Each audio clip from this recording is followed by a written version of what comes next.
Mga kababayan, kamusta po? Si Kamanong po, inyong lingkod, ay muli po nagbabalik para po magkomento po sa inyo dito po sa Tambayan mga kabayan. Sana po nasa maayos po kayong kalagayan at tayo po mag-umpisa na at magkomento na po. At komentuhan po natin ang sagot ng ating Vice President sa kanya pong impeachment na sinasabi niya pong walang due process ang ginagawa pong impeachment sa kanya.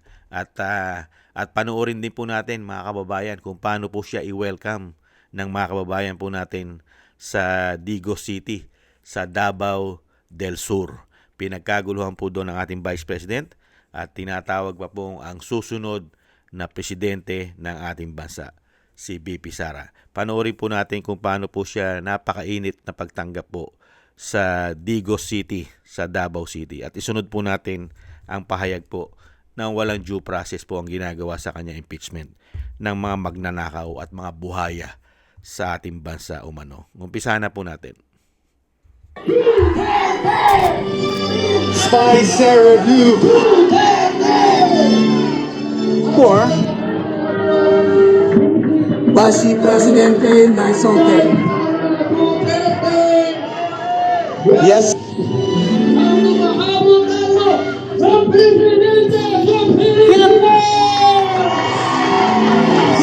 Inday Sarah.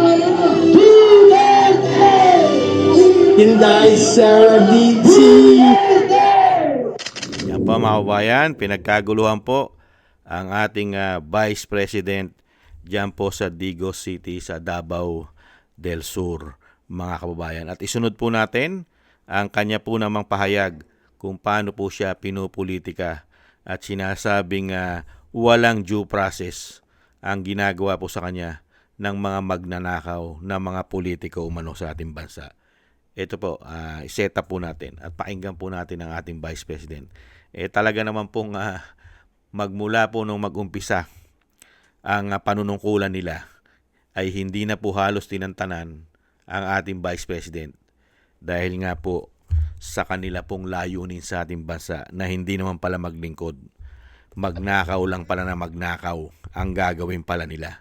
Pakinggan na po natin ito pong balita. Umabol sa deadline sa Kamara ang kampo ni Vice President Sara Duterte para sumagot sa mga reklamong impeachment laban sa bise. Ayon sa legal counsel ni VP Sara na si Attorney Michael Powa, tinukoy nila sa kanilang sagot ang mga issues sa due process at umano'y double standards sa pagtrato ng House Justice Committee sa impeachment complaints laban sa bise. Hindi raw naging patas ang komite kung ikukumpara ito sa pagbabasura nila sa impeachment complaints laban kay Pangulong Bongbong Marcos. Wala rin daw katotohanan ang mga argumento sa dalawang reklamo laban sa bise na una nang idiniklarang sufficient in form and substance.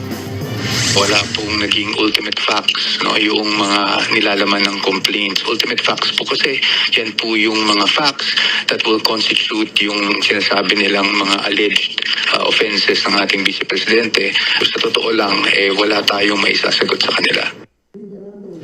May 3 araw para mag-reply sa mga sagot ni VP Sara ang complainants. 3 araw din para sa rejoinder ni VP Sara. Sa April 8, target ng komiteng tukuyin kung sufficient in grounds ang mga reklamo. Yan po mga tambay. Yan. Ngayon, tutugunan po nila lahat ang pahayag po ng Office of the Vice President. Talaga naman po wala naman po talagang basihan lahat po ng impeachment na ginagawa po nila sa Vice President. Hindi po ba ano po basihan? Una-una, i-impeach mo ang Vice President sa kanya confidential fund. Samantalang ang COA mismo ay hindi po naman sinasabi ng COA na hindi tama at hindi ayos ang kanyang paggamit ng kanyang confidential fund. Walang problema sa COA. Paano mo i-impeach yung tao? At kung i-impeach mo naman ang Vice President sa kanyang confidential fund, mahiya naman kayo sa pagmumukha ninyo. Kung yung presidente nga, napakalaki dihamak ng confidential intel fund, hindi bababa sa 4.5 billion. Hindi ba? Pero hindi nyo po sinisilip. Kaya nga po, ano po sabi ng Vice President, walang due process ang ginagawa nyo impeachment. At yung impeachment ng presidente na tinatawag na bangag at bongit ng kanyang ate, ay napakabilis niyong binasura. Bakit? Yung nangyayari bang korupsyon sa bansa, nakasama kayo doon sa mga mali-maleta? Wala po bang korupsyon pag nanakaw? Mali-maleta? Ibinasura nyo lang? At hindi nyo pa tinanggap yung impeachment na gustong ipasok ng grupo po ng PDP sa pangunguna po nila Atty. Topacio? Di po ba yung ikatlong impeachment? Ibinasura po ninyo? Yung pinail po na ikatlong impeachment? Ibinasura? Hindi nyo tinanggap? Hindi po ba? Talaga pong ayaw nyo magbigay ng due process at double standard kayo. Yan po ang tamang termino na tawag sa inyo. Double standard. Walang due process. Magkaiba ang ginagawa nyo sa Vice President. Lalong-lalo doon sa pinoprotektahan nyo po yata sa Presidente na bangag na tinatawag na kanyang ate at tinatawag din bongit ng kanyang ate. Hindi po ba, mga kababayan?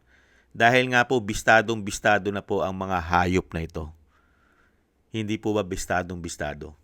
Lalong-lalo po nung lumabas po ang ating mga soldiers at mga ex-marine, lalo pong sumambulat sa taong bayan at sa buong mundo ang mga karakas ng mga politiko at ng gobyerno ng binagoong Pilipinas. Sumambulat kung ano lang po ang ginawang trabaho sa atin ng mahigit 3 taon.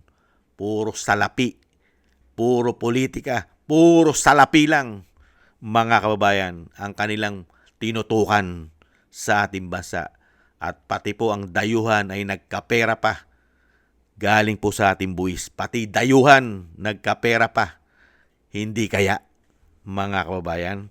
Yan po, mga kababayan, ang ating Vice President. Malinaw na malinaw po ang kanyang pahayag na ito pong Kongreso, ang House of Representatives, ay talagang double standard at walang due process at walang katotohanan lahat ang kanilang paratang na impeachment sa Vice President, pati ang sinasabing pagbabanta sa buhay ng mga magnanakaw umano. At yung sinasabing matibay na ebidensyang nakakulong,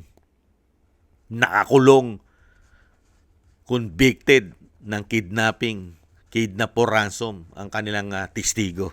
Unbelievable, mga kababayan. At syempre po ang ating Vice President ay talagang dinumog po dyan sa Davao del Sur. Talagang grabe po ang kanyang pag-welcome po ng ating mga kababayan. Talagang hindi magkamayaw. Ganyan po kasi yung mga lingkod bayan. Nakikita ng taong bayan. Yung tunay na lingkod bayan. Yung alam po nila na hindi politika. Nagtatrabaho. May malasakit. May tapang na may malasakit pa sa bayan. Hindi po katulad ng panahon natin ngayon, lalo-lalo ang binagoong ang Pilipinas, ang paglilingkod po ay puro pera-pera lang umano. Lahat po kasi ngayon nagkakapera, pati yata media. Hindi po ba? Lahat po, hindi lang politiko. Media, mga trolls, ayon sa mga Marines. Hindi po ba? Halos lahat ng sangay ng departamento ng gobyerno ay nagkakasalapi gamit ang ating buwis, mga kababayan. Maraming salamat po sa inyo, Vice President, at kayo po tuloy-tuloy lang po at kami po nagdarasal sa inyo pong pag-iingat. Kayo po maingatan dahil po ang pag-asa ng bayan at syempre po ang katarungan na dapat makamit ng taong bayan ay mangyayari lang po ito. Ito pong pag sinasabing pagpaparusa at pagbawi sa mga ninakaw po nila sa kabang yaman ng bansa ay mangyayari at matutupad lang po ito sa inyo pong panunungkulan kung kayo na po ang presidente. Dahil habang sila po'y nakaupo, dahil sila po'y sabwatan, wala pong mapapanagot at wala po halos makukulong dyan dahil ang tinututukan lang nila ay mga kalaban nila sa politika. Hindi po ba? Kaya po kami umaasa na darating ang panahon at araw na kayo po ay uupo na presidente. Sa tulong po yan ng may kapal at syempre po ng mga Pilipino na umaasa sa inyo pong gagawin pong paglilingkod ng tama, may tapang at may malasakit. At syempre po, kami po umaasa ron.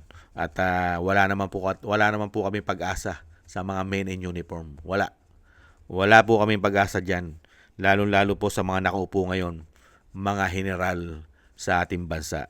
Wala pong kapag-asa ang mga Pilipino sa mga tao na yan. Hindi po ba? At tayo po yung magdasal mga kabayan na maingatan po ang ating Vice President at ang pamilya Duterte, siyempre po. At ang ating buong sambayanan, sama na po natin, pati po ang ating mga soldiers, ex-marine, ay maingatan po tayong lahat. At madugtungan pa po ang buhay at kalakasan ng dating Pangulo. At makabalik na po siya sa lalong mabilis. At lagi po maingatan ang ating Vice President. Maraming salamat po sa mga dasal po ninyo mga kababayan. At syempre po, thank you po sa inyo. Lalo-lalo po sa nakagusto po na ating Tambayang Makabayan sa YouTube at TikTok. At ganoon din po sa ating mga subscribers at sa patuloy na nagsusubscribe. Maybe maraming salamat po sa inyo. Thank you po. At ganoon din po sa mga nagko-comment, like, and share. Thank you po. At shoutout po sa mga nagbibigay po ng tulong at biyaya. Shoutout po kay Jem Aris ng United Arab Emirates. Kay Eric Hershaw ng Canada. Kay Tatay Nick ng Canada, kay Mila Yi, ganon din po kay Jesus Valdepena, Balance Vision TV, Nancy Lumampao, Gay at Shena, Norma Garcia, Michelle Yamaguchi, Rosalina, Wills Bubbles, Arpel Villacorta, Chodorico Erguisa Jr., Ani Jo, ako si Pilam, Jovelyn Watanabe ng Japan, si Baby Roman at Ate Isa na Cagayan, Julieta Silona ng Sydney, Australia, Gina Ray Solidides ng Berlin, Germany, Jake Yahut ng Maisog, California, USA, Kingston ng Hong Kong at Bei Chichiyoko. Maraming salamat po sa inyo mga kabayan at ingat-ingat po kayo, lalong-lalo po sa inyo po mga paggawa. God bless po sa inyong lahat at tiis-tiis lang po tayo. Bye-bye!